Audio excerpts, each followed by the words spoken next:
Le mari donne un bain à sa femme paralysée. Il vient juste de faire couler l'eau aujourd'hui. Mais il n'est pas resté immobile. Sa tête a heurté la baignoire le faisant s'évanouir. La femme a paniqué en voyant cela. Car le robinet coulait toujours. Son corps est paralysé et elle ne peut pas partir. Il ne faudra pas longtemps avant qu'elle ne manque d'oxygène. Le niveau d'eau monte. La femme a lutté pour bouger. Elle essaie d'ouvrir le drain au fond de la baignoire avec son pied droit, qui n'a plus qu'une trace de sensation. L'eau montante inonde sa bouche et son nez. Mais la femme a insisté pour concentrer sa force sur son pied droit. Mais après de nombreuses tentatives, non seulement la valve n'a pas réussi à s'ouvrir, mais la chaîne au-dessus s'est cassée. La femme était désespérée. Le robinet coulait toujours. À ce moment-là, le niveau d'eau avait déjà submergé la femme. Mais elle n'a pas abandonné. Elle a concentré sa force sur sa main gauche. Elle a lentement touché la douche à côté d'elle, essayant de contrôler le robinet en déplaçant la douche. Mais c'est évidemment trop lent. Avant qu'elle ne puisse déplacer le pommeau de douche dans une position satisfaisante, le niveau d'eau avait déjà complètement submergé la femme. La femme a perdu tout espoir. Au moment critique, elle a soudainement exercé sa force pour tourner l'interrupteur du robinet. La vitesse de l'eau a beaucoup ralenti, mais le niveau d'eau continue de monter. Le danger n'est toujours pas écarté.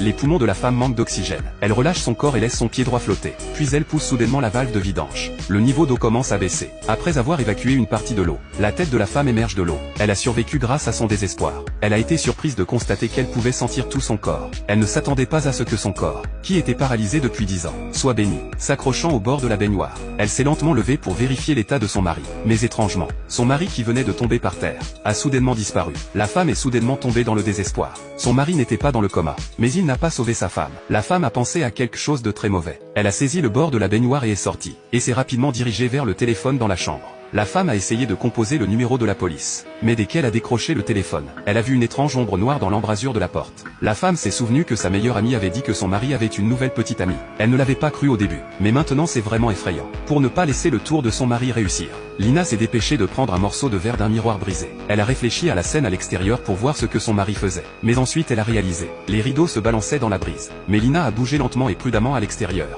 Elle avait peur que son mari ne l'attaque soudainement.